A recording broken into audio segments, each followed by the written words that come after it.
parliamentary debate on the government policy statement commences. අට සිහිපත් වෙන්නේ මේට අඩ සියවසකට පෙර සමග පෙරමුණු රජයේ රාජාසන කතාවට ස්තුති යෝජනා ඉදිරිපත් කළ ලාබාල මන්ත්‍රීවරයා වූ Mahinda Rajapaksa මැතිතුමාවයි. Don't forget India's link to the 13th Amendment when making constitutional changes, says C.V. Vigneshwaran. 14 ministers have cases filed against them by the High Court. Opposition reveals. පෞගිය කාලේ රජයේ මුදල් ජනතාවගේ මුදල් අවභාවිතා කරපු මාධිකරණයේ නඩු තියෙන 14 දෙනෙක් ඉන්නවා මේ කැබිනට් එකේ. ඒ සියලුම නඩු පෞගිය රජයෙන් දේශපාලන පරිගැනීම් වලට දාපු කිසිම අර්ථයක් නැති බොරු නඩු. Joe Biden vows to end US President Trump's season of darkness. If you entrust me with the presidency, I will draw on the best of us, not the worst. Good evening and welcome to Primetime News. I'm Sandro Ferdinando. Let's start off with a look at your local news. The parliamentary debate on the government's policy statement commenced today. The first debate of the 9th Parliament was opened by Navis MP Nipuna Ranawaka. Nipuna Ranawaka was elected to Parliament under the Sri Lanka Podujana Piramuna ticket after obtaining the highest number of votes from the Matra district. Prior to attending today's parliamentary session, Nipuna Ranawaka met his uncle, Prime Minister Mahinda Rajapaksa, and obtained his blessings.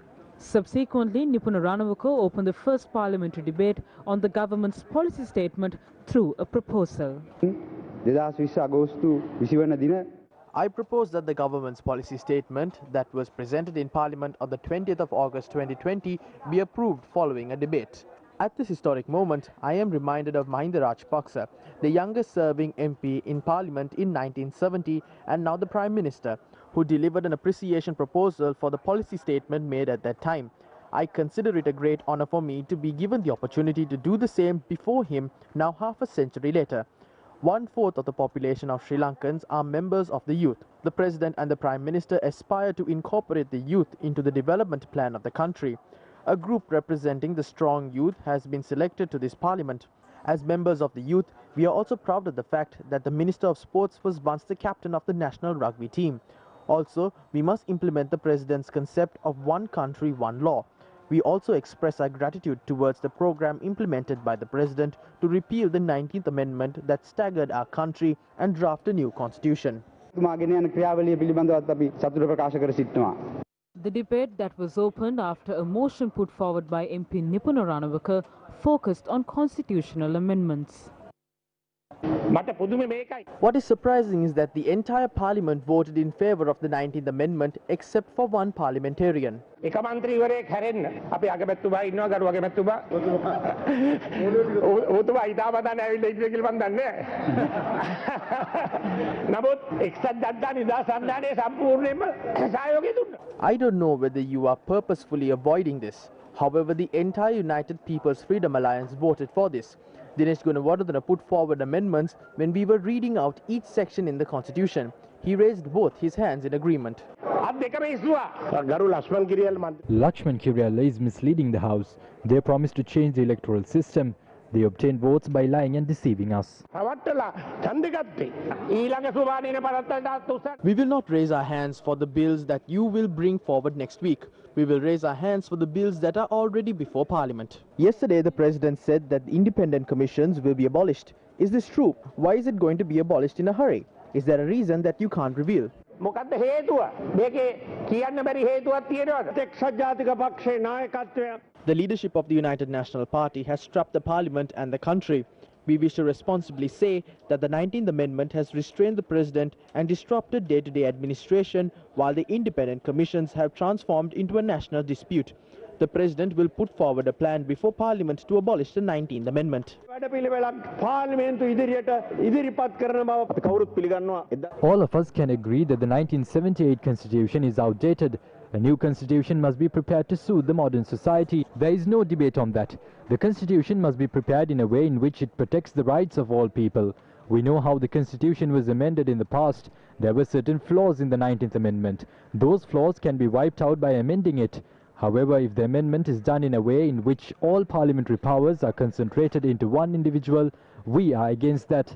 On behalf of the people in our country, We will voice total objection against it. ඒකට මේ රටේ ජනතාව වෙනුවෙන් අපි සම්පූර්ණයෙන්ම විරුද්ධත්වය ප්‍රකාශ කරනවා. When His Excellency brings an end to the existing constitution, he must realize the 13th Amendment therein was inserted under an agreement reached with a sovereign country at that time, representing the interests of an important section of our citizenry. Hence, that country, namely India, must be a party to any attempt to delete the 13th Amendment inserted consequent to an international agreement. He cannot put away the 13th Amendment arbitrarily, however feeble it may be, vis-à-vis our people of the North and East. Next, His Excellency says he represents the aspirations of the majority. Does that mean he will take into account the aspirations of the majority of the North and East, namely the Tamil-speaking areas, in dealing with our matters and affairs? His Excellency spoke of sovereignty, and that under no circumstances will he allow the sovereignty of the country to be compromised. That is correct. For a president to make that statement, that might be correct. But what he must also realize is that when it comes to international relations, sovereignty comes with certain baggage. One of the most cornerstone principles on which sovereignty will be compromised is if within the country the state does not protect its own citizens, or even worse, if within the country the state attacks its own citizens. Sovereignty can never be a defense.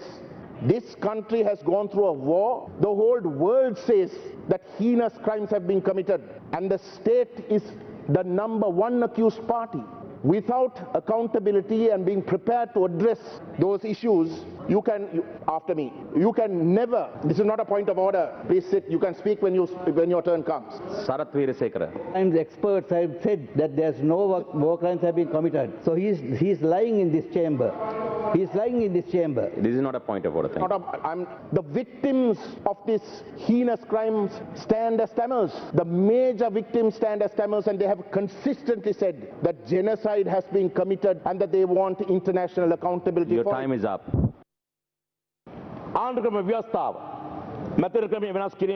My friends in the North and the East do not have to worry about the change in the electoral system. The President said it would be done by protecting the features of a proportional representation system. President J.R. Jayawardena brought this proportional representative system with much faith. We must protect minority representation. The proposed change in the electoral system will focus on protecting this while producing a parliamentarian who is responsible to the people. We must join hands for that. Not only did the parliament become unstable, but the political system became indecent as a result of this electoral system. We must rectify the shortcomings in the electoral system. A large amount of money is spent. No one is there to inquire about it. Just as the electoral system, we must also join hands to change this as well.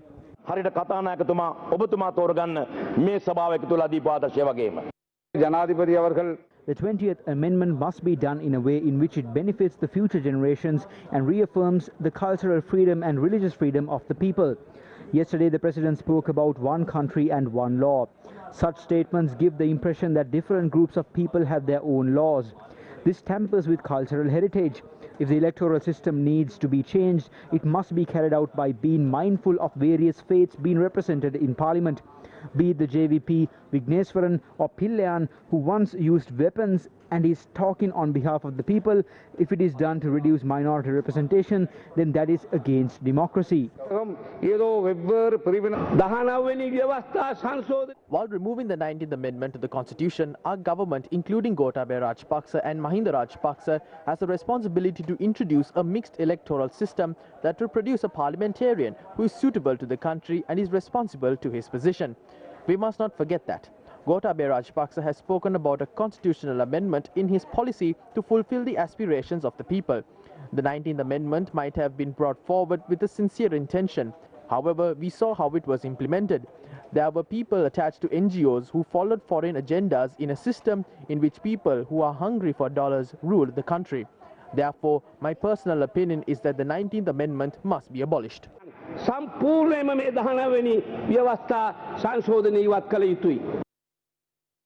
Issuing a statement, former Speaker Karujaya Surya has said that the 19th Amendment was passed in Parliament with 215 votes in favour.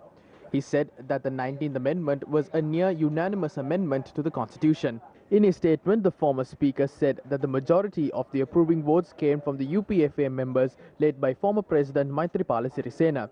Accordingly, he pointed out that the present parliament consists of a majority of members who voted for the 19th Amendment. The former speaker requested that the President and the Prime Minister must draw their attention towards the steps taken to protect democracy through the amendment. He pointed out that the amendment has been able to strengthen Parliament, reduce the excessive powers of the President and reintroduce independent commissions to ensure they are void of political influence, as envisioned by Most Venerable Maduluwave Sobitateru. Karaja Suri emphasized that the opinion of everyone must be sought if the constitution is to be amended. Meanwhile, a statement made by MP C.V. Vigneshwaran yesterday was discussed in Parliament today. I start my felicitations, Honourable Speaker, hailing you in my mother tongue, the oldest living language of this world, and the language of the first indigenous inhabitants of this country, and proceed in the link language. ගරු කතානායකතුමනි අපි පාර්ලිමේන්තුවේ දියුරුම් දෙද්දී මේ රටේ වෙන When we took oaths in Parliament, we swore that we would not form a new state in the country or support such acts by offering any form of support, including financially aiding it. However, at a time when the country has come to accept that all of us are Sri Lankans, and when the concept of a homeland has been inculcated since the end of the war, yesterday Vigneshwaran made a statement saying that Tamil is the first language and the language of the first indigenous inhabitants of this country. It is wrong to publish this in the Hansard. Everyone can have their own views on whose ancestral land is this and who were the initial inhabitants. Although one can have such views, it is wrong to publish them in the Hansard of Sri Lanka's parliament. Therefore, I am requesting to remove that statement from the Hansard.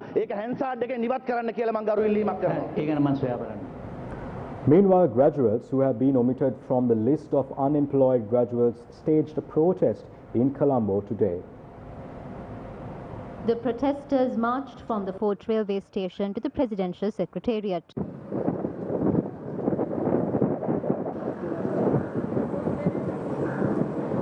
A group of graduates from local universities said that they have not received jobs, although their institutes have been recognized by the University Grants Commission.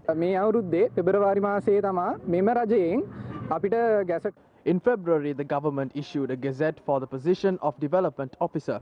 According to this gazette, graduates from private universities or with foreign degrees that have been approved by the UGC can apply for this post. On the 17th of August, a name list of unemployed graduates had been released by the Ministry of Public Administration and Home Affairs.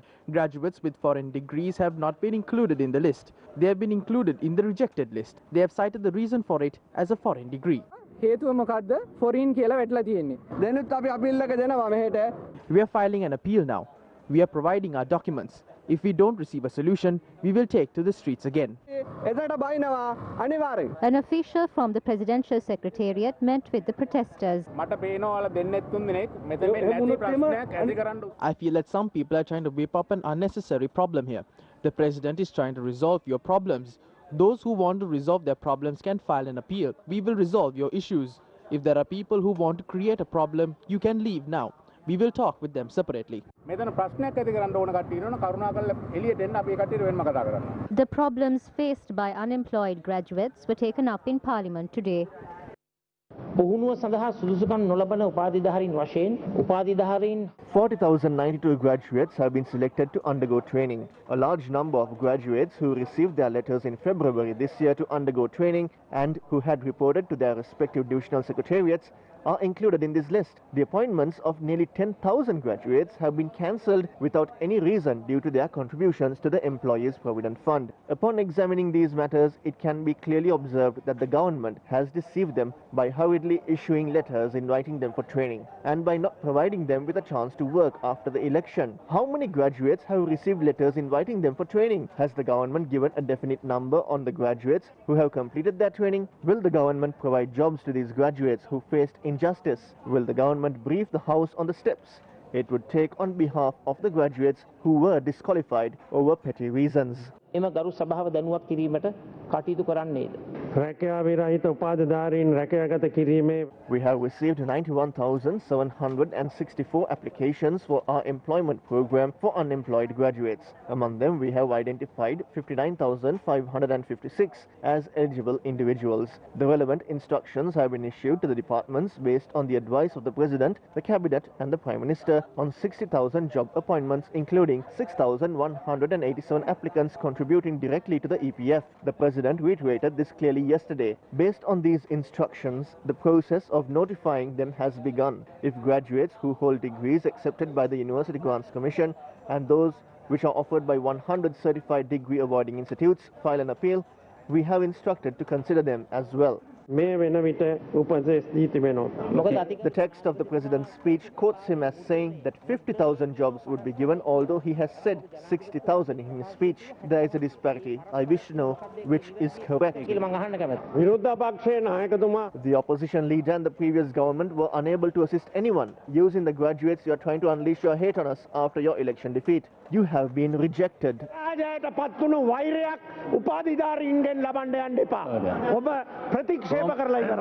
බොහොම ස්තුතියි. ඔබතුමා කොහෙද යන්නේ? මල්ලේ පොල් උත්තරන්නේ දුන්නේ. මේක 50,000ද 60,000ද එච්චරයි යන්නේ. ඒ කාලේ රැකියා ලබා දුන්නේ උසනම් සිකියුරිටි මිටිනම් කම්කරු පදනම මත. The previous government did not offer jobs based on their merit. Prime Minister Mahinda Rajapaksa and President Gotabaya Rajapaksa have changed this unjust policy completely and have ensured justice. කියා ලබා ගන්න අධ්‍යක්ෂකම් ලබා ගන්න සුදුසුකම් ගරු කතානායකතුමනි අපේ දිනේෂ් ගුණවර්ධන ඇමතුමා විපක්ෂ නායකතුමා ආපු ප්‍රශ්නේ පිළිතුර දුන්නේ මේ ගරු මේ මාතෘකාව ඉවරයි ඉස්තුමා විසින් නැවතුවයි කියන කාරණේ ගරු කතානායකතුමනි එහෙමනම් මැතිවරණ කොමසාරිස්තුමා తాවකාලිකව අත්හිටුවුවේ මැතිවරණ කාල සීමාවට පමණයි හැබැයි මැතිවරණ කාලෙන් පස්සේ point of order please ඒ වගේ මැතිවරණ කාලේ දැන් මහනුවර දිස්ත්‍රික්කේ ඉල්ලුම් පත්‍ර ලක්ෂ 3ක් බෙදුවා. ලක්ෂ ගාණක් බෙදුවා මහනුවර දිස්ත්‍රික්කේ. මේ ඉල්ලුම් පත්‍ර අරගෙන දෙන්න පුළුවන් රැකියාව ලක්ෂ 3කට. ප්‍රධාන කාරණා දෙකක් පිළිබඳව විතරක් මම කෙටියෙන් අවධානය යොමු කරන්නම්. එතුමා කිව්වා අධ්‍යාපනය මොනෝක තමයි ඉස්සෙල්ලත් කරේ. මම කතා ඉවර කරන්න දෙන්න මට තුමා. The Parliament's Committee on Selection was appointed today. The committee is chaired by the Speaker and will include leaders of representatives of political parties. 12 members will make up the committee.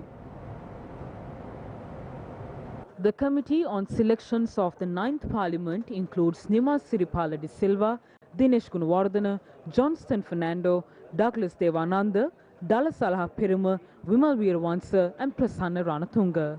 Lakshman Kiriyalla, Gayantha Karuna Tilaka, Rauf Hakim, Vijita Herath and Selva Made Kalnadam are the other members of the committee. The Committee on Selections will appoint members to other parliamentary committees and will discuss important decisions taken by the Parliament. The committee's first meeting, chaired by Speaker Mahinda Yapabewardena, was held at 2 p.m. today. During the meeting, Chief Opposition Whip Lakshman Kiriyalla had said that the chairmanship of the Committee on Public Enterprises or COPE and the Committee on Public Accounts or COPA must be given to the opposition. He had reminded that the post of chairman of both these committees had been given to the opposition in the past. However, a final decision had not been reached over this matter today. Government representatives had said they would respond to this on a later occasion. Dallas Alaperuma, M.A. Sumandiran and Mangala Samaravira appeared before the Presidential Commission probing political victimization today. This was in connection to a complaint filed by Dr. Nihal Jayatilaka, the former secretary to the Ministry of Economic Development. Former Prime Minister Ranil Wickremesinghe had been issued notice to appear before the Presidential Commission today. However, the Commission issued notice on him to appear on the 4th and 7th of September, as he did not attend today's sittings. On the 12th of this month, notices were issued on Patali Champika Wanavaka, Field Marshal Surat Fonseca, R. Sambandhan, Anura Kumar Disanayaka, Attorney at Law J.C. Valyamuna and Dr. Jayampati Wickremaratne to appear before the Commission today. Dr. Nihal Jayatilaka had filed a complaint at the Commission stating that employees who voluntarily resigned while establishing the Divinagama department were offered compensation and gratuity payments, and that his arrest over the case involving the payment of compensation under the Isurumat housing program was politically motivated. Malik Samaravikrama, M.A. Sumanduwan, Mangala Samaravira and former senior DIG Ravi Vaidyalankara, who headed the Financial Crimes Investigation Unit, who were named as respondents to the complaint, appeared before the Commission today. They informed the Commission that they required a copy of the statement made by the complainant. The respondents said they would testify on a later date as they would require time to peruse the complaint. The Commission then instructed the respondents to obtain the copies after making the relevant payments. However, they were informed that they cannot give a prolonged duration to testify. Accordingly, the Commission said it would call for witnesses on the 9th and 11th of September.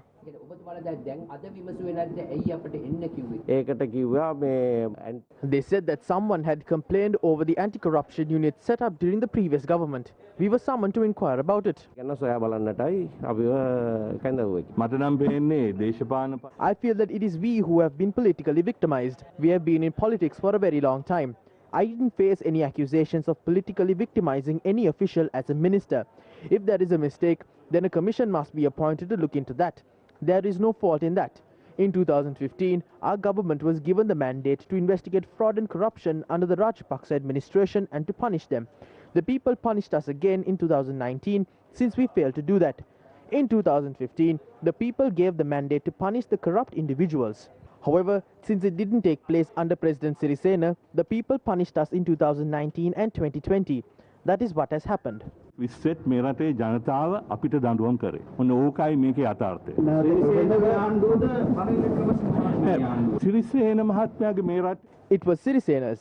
was Sirisena who was the leader of the country. Ranil Wickremesinghe was unable to become the country's leader.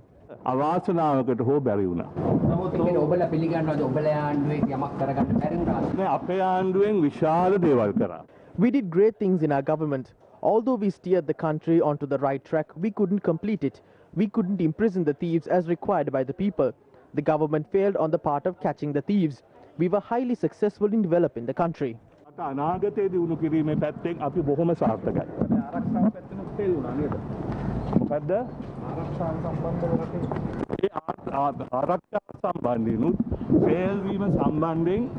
අපිට අපේ රජයට වග කියන්න බෑ මොකද සම්පූර්ණ ආරක්ෂාවේ බලතල තියාගෙන හිටියේ සිරිසේන ජනාධිපතිතුමා. ඒක කලකිරලාද ඔබතුමා මන්ත්‍රී ධූරයෙන් අයින් වුණේ? ඒ කියන්නේ ඉදිරි ආණ්ඩුවේ ඇමතිවරයෙක් නෑ කිසි ආණ්ඩුවල ඇමතිකම් නැහැ. Meanwhile, a debate took place in Parliament today regarding MPs who are facing various accusations. All those forces have been taken over by the president.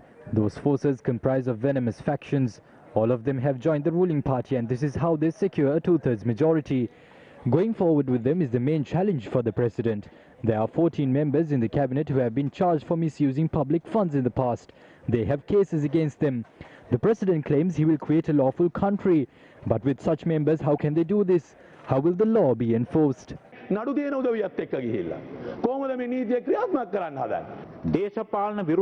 Instead of continuing political witch hunts through a police division, we dissolved it. Mujibur Rahman said that there are 14 cabinet ministers who have cases against them. Those cases were filed as part of the former government's political revenge plan without any basis.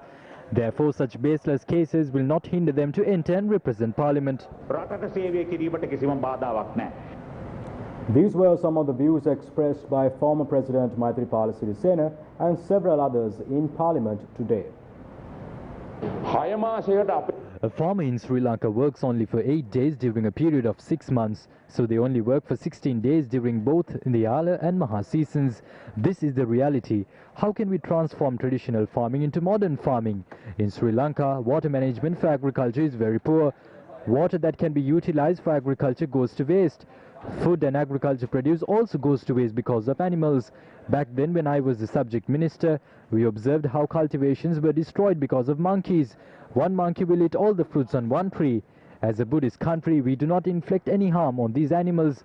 Sri Lanka is the only country where humans starve after giving their food for animals. But I am of the stance that the people come first and we must think about their hunger first. After the April attacks, I pointed the finger at the government. I said the government must claim the responsibility. I pointed the finger at the then president. As the Minister of Defence, he did not take proper action to prevent such an attack from taking place.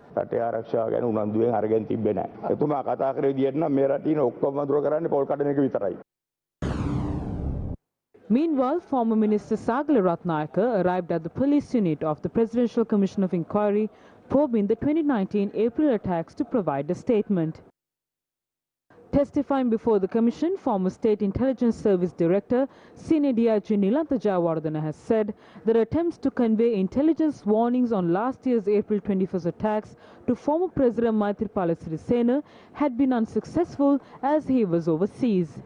He added that he did not communicate the warning to the then Prime Minister Ranil Wickremesinghe or then State Minister of Defence Ruwan Wijewardena as well.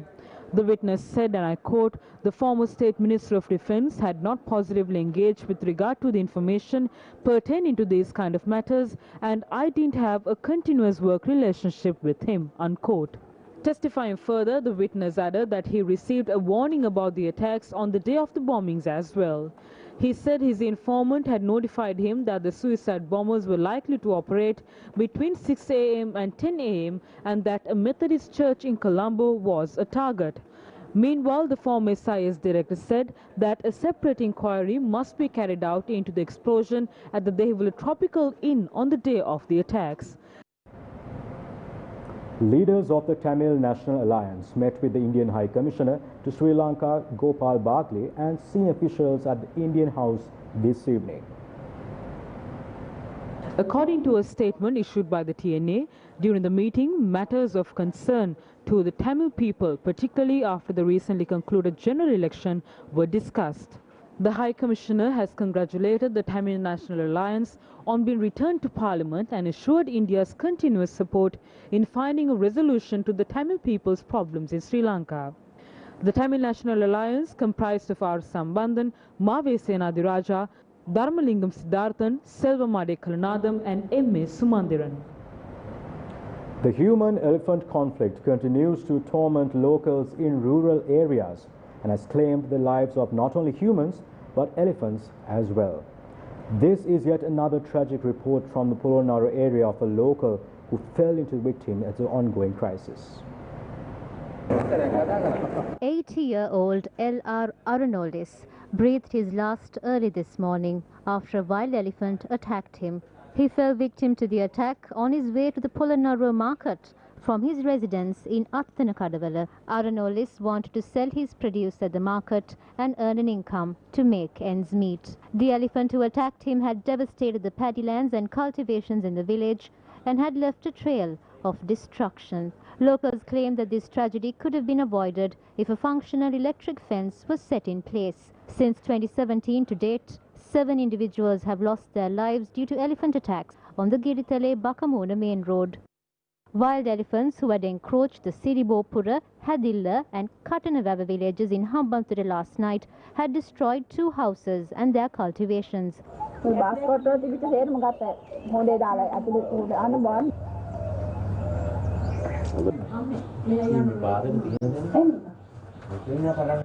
wild elephants were chased by the villagers.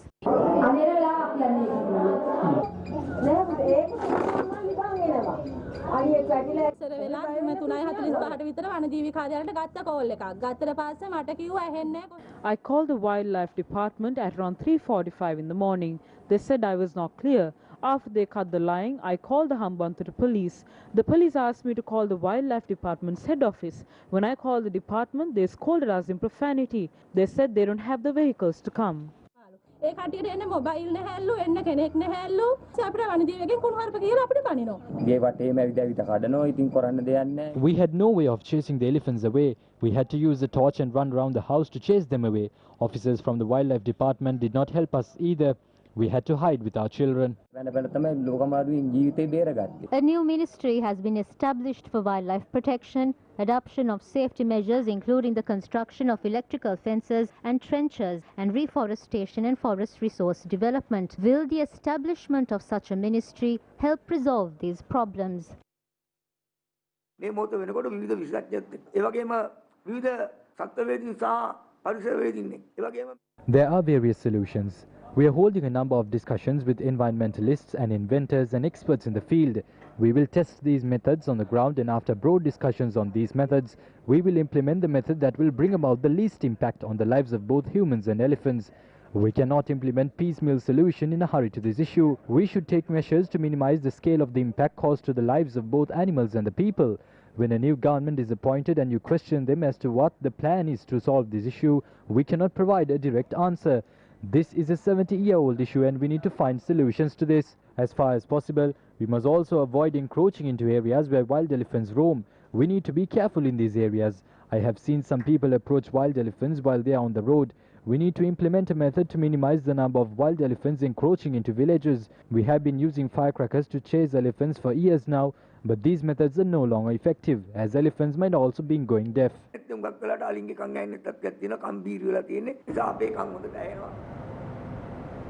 The process of obtaining power from the Norocholle coal power plant to the national power grid began today.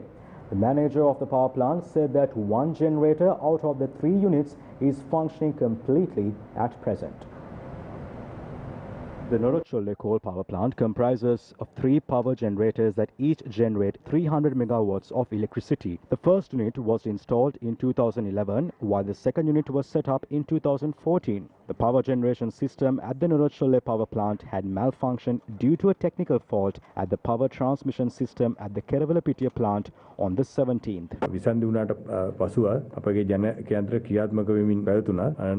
Our generators were functioning after the power failure. It is difficult to reconnect the generators after it has been inactive for a long time. One generator had functioned for 1.5 hours after the disconnection of power supply, while another generator had functioned for 2 hours. We managed to switch off those generators in a safe manner. When we stop these generators after such an incident, water must be fed into its boiler system to reactivate these generators. We will have to wait for about 2.5 days until the proper temperature is reached. One generator is currently functioning after it reached the correct temperature. We hope to reactivate the second generator and the third generator by Monday.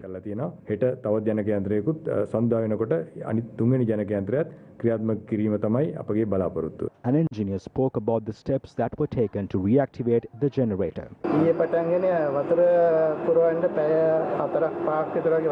It took about 4 or 5 hours to fill water. It will require about 6 hours until the water turns into steam after being heated. The generator was connected to the national grid at around 9:50 this morning. By this afternoon, it had supplied around 280 megawatts to the national grid. Meanwhile, former Minister of Power Mahinda Amaravira spoke about the possibility of resolving the problems pertaining to the country's power sector through a national work plan. It doesn't matter whether we are in the position or not. If our national plan is implemented, we will be able to reduce electricity bills by 2023. When I was there, we did it in a planned manner. I paid great attention to it during my term in office. Even during the COVID-19 pandemic, we strived hard to maintain consistency. There are several workers at the Norocholle power plant who have worked tirelessly for several months. There was another group that worked without any concern and also without thinking about the country. It is not a trivial matter. This can't be taken lightly.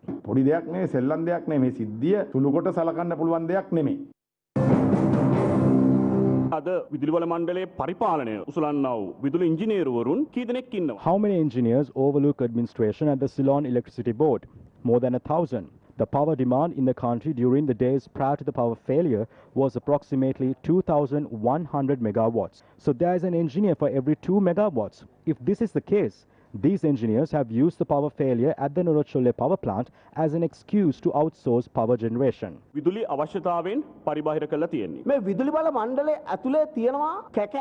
is a mafia inside the Ceylon Electricity Board. Due to the recent breakdown, the CEB has suffered losses exceeding 1 billion rupees. Ultimately, the public must pay for these losses.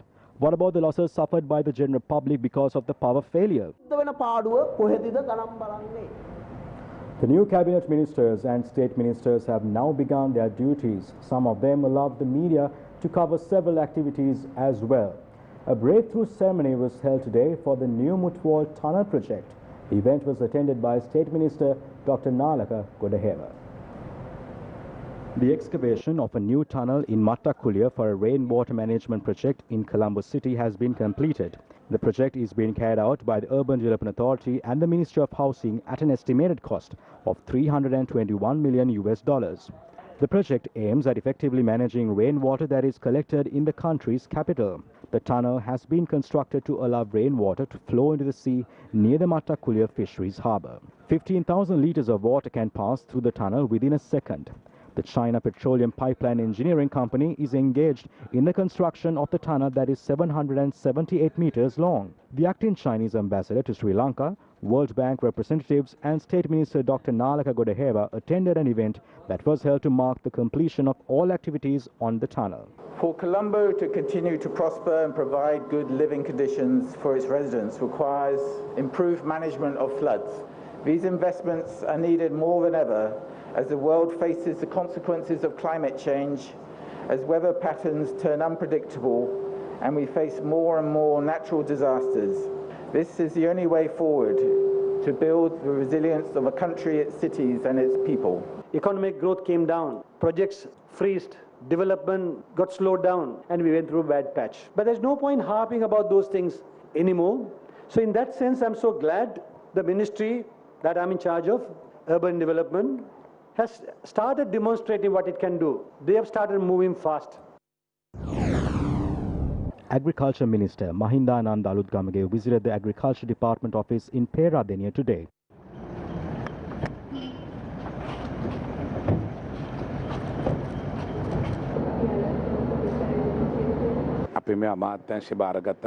After I assumed office at this ministry, my secretary and 3 state ministers handling this subject wanted to inspect these institutions.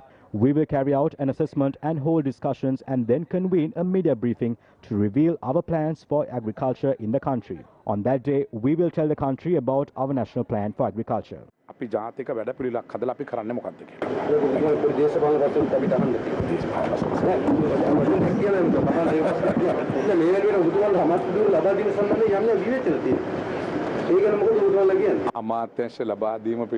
There's no criticism on handling me a ministerial portfolio. The President has handed over these ministries after studying the relevant matters. A responsibility has been given to each state minister. All cabinet ministers have been given responsibilities as well. We are trying to build this country.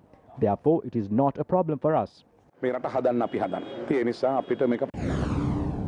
Meanwhile, State Minister of Pharmaceutical Production, Supply and Regulation, Professor Channajaya Sumana, engaged in an inspection tour of the State Pharmaceutical Manufacturing Corporation of Sri Lanka.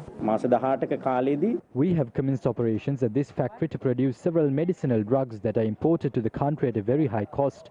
We hope to construct a new factory where medicinal drugs for cancer patients will be produced.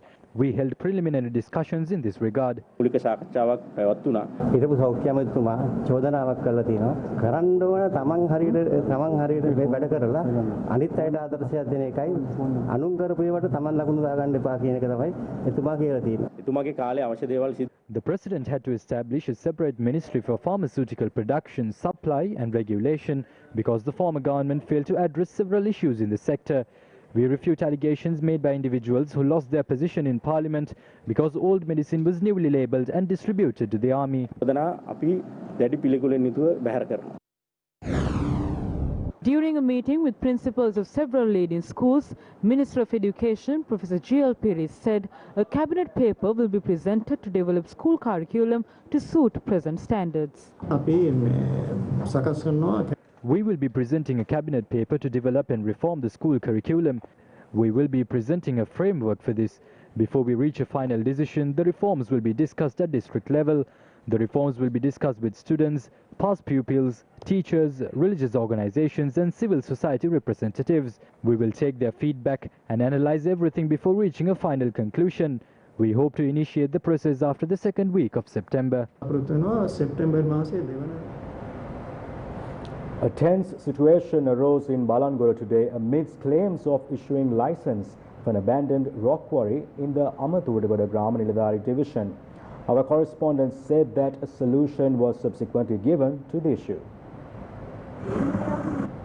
The rock quarry in the Amawatugoda area in the Imbulpe Divisional Secretariat had been abandoned 8 years ago. That was after environmental concerns arose in the area. Around 150 families that live in this area obtain water from natural pools of water. However, area residents claim that moves are underway to grant a permit to the new owner.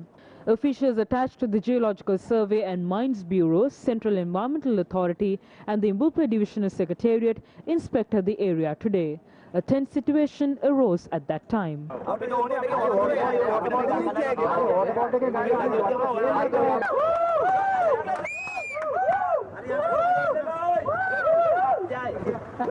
Officials attached to the Geological Survey and Mines Bureau requested the villagers to remove the media from the location before discussing the matter. However, the villagers did not agree to the request.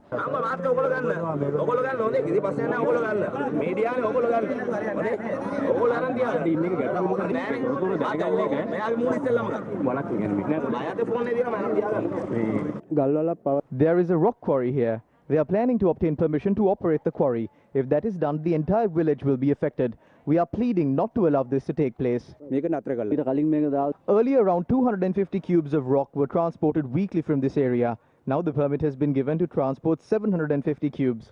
The officials then left the area amidst a huge public outcry.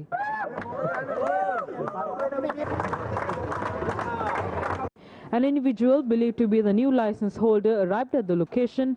The people requested him to halt the activities.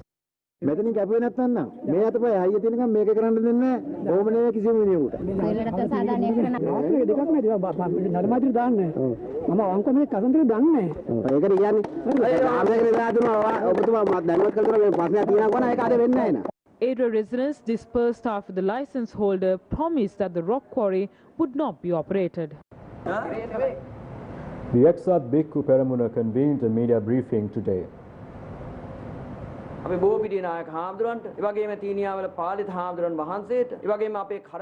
We reminded all monks, including Bopiti Thero, Thiniyawala Palita Thero and Karakole Thero, that the journey of the United National Party is not so clean at present. President J.R. Jayawardena served in office after obtaining a 5/6 majority. This group played a vital role in bringing him to that position. If leaders are to be brought forward, that must be done under the Buddhist label. The leaders of the Good Governance government did not accept what we said at that time. Recently, I saw that the UNP Bhikkhu Peramuna's chairman, Bopitiya Dhammissara Thero, and the secretary, Thiniyawala Palita Thero, and Karakole Thero had said that Ranil Wickremesinghe has remained as UNP leader for a very long time and that he must step down immediately. Are they revealing one of their dreams? Who is the leader that they are trying to bring forward? That leader is the person who has destroyed the UNP and took a group of 18 parliamentarians to Mahinda Rajapaksa's faction. Karu Jayasuriya is a good Buddhist, but he is not suitable for the leadership. Venerable Dr. Omalpe Sobhita Thero convened a special media briefing at the Ambilipitiya Sri Bodhirajarama temple today. සමාජයේ කම්පණයට හේතුවක් වෙලා තියෙනවා අපේ ජන බල පක්ෂය නමින් සිදු කෙරීගෙන යන දේශපාලන ව්‍යාපාරය පිළිබඳව 67000ක් පමණ. The society has been shocked by the political activities carried out by the Our Power of People party. Around 67,000 people had voted for them, targeting certain individuals. However, a serious issue has arisen on the allocation of its national list seat. This problem is a disgrace to the Buddhist community. It is an insult to the Mahasangha. Under the existing conditions, a person whom the people did not expect is trying to occupy the parliament seat. We do not have an exact prediction on which member will occupy the national list seat of the Our Power of People party. Sometimes it could be a robed underworld leader or a fraudster. We can see that it is the people of this caliber who would be representing the party in parliament. Therefore, as the Sri Lanka Ramanya Nikaya, we are requesting the chairman of the National Election Commission to cancel the national list seat of the Our Power of People party. We will make a request to the Election Commission chairman and the relevant entities to cancel the national list seat of the Our Power of People party immediately to prevent the damage that can be caused to the Sasana. මන්ත්‍රී වරප්‍රසාදය වහාම ක්‍රියාත්මක වන පරිදි අවලංගු කරන්න කියලා අපි කරුණාවෙන්. Most of the time, we hear stories where infants abandoned in streets losing their life. In rare cases, there are lucky ones who survive. The story today is about an abandoned infant found alive in Torrington, Martha, Colombo.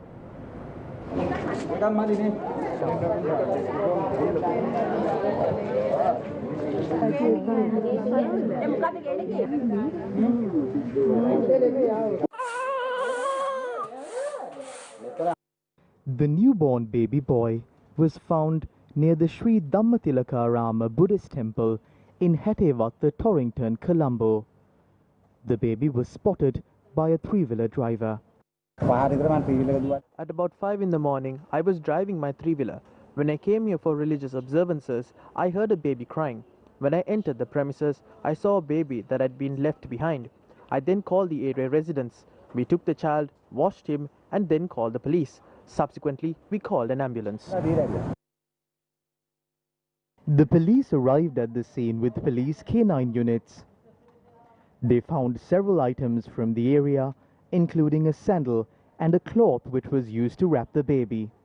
The baby was admitted to the Laidridge Way Children's Hospital in Colombo and is still under medical supervision. අද උදෑසන 6:35 පමණ රිජ්ජි ආරය ළමාරෝහලට A Suvasario ambulance brought an infant to the Lady Ridgeway Children's Hospital at 6:35 this morning. The police admitted the infant to the hospital. The infant is in good condition with an average weight of about 2.4 kilos. We even fed him.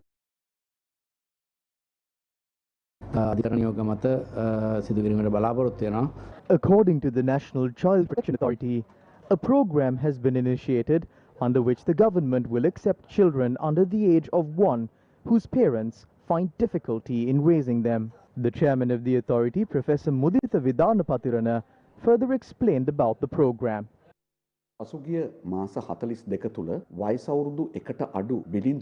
During the past 42 months, 21 children under the age of 1 were killed in Sri Lanka. 21 other children were left on the street. As a response to this, units to accept children under the age of 1 in all 9 districts were established. These units were attached to the Children's Unit of hospitals. If you face such an incident in the future, please hand over your child to the nearest hospital.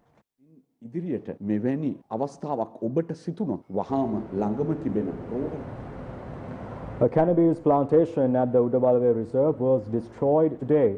This was during a special operation carried out by the Air Force, Army and the Police Special Task Force.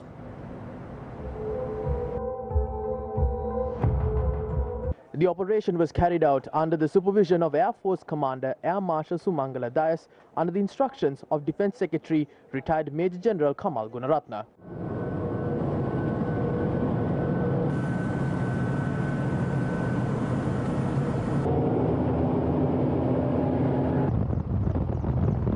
According to the Air Force Media Unit, the area had been inspected using an aircraft identified as Beechcraft. 8 cannabis cultivation plots had been identified during the inspection.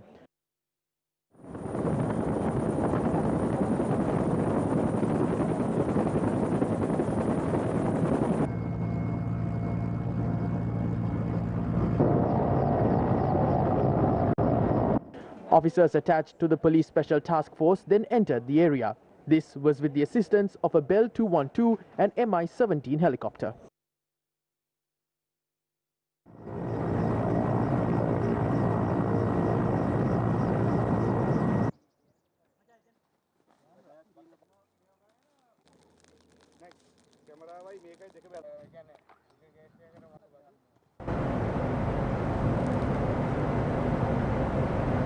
A house that was constructed in Mathura under the Sirasa Nivasa housing program is vested with the occupants today.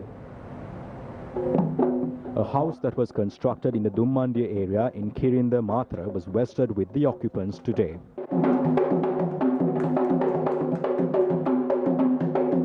The house was constructed on behalf of Pradeepa Priyangani and her family under the Sirasa Nivasa housing project.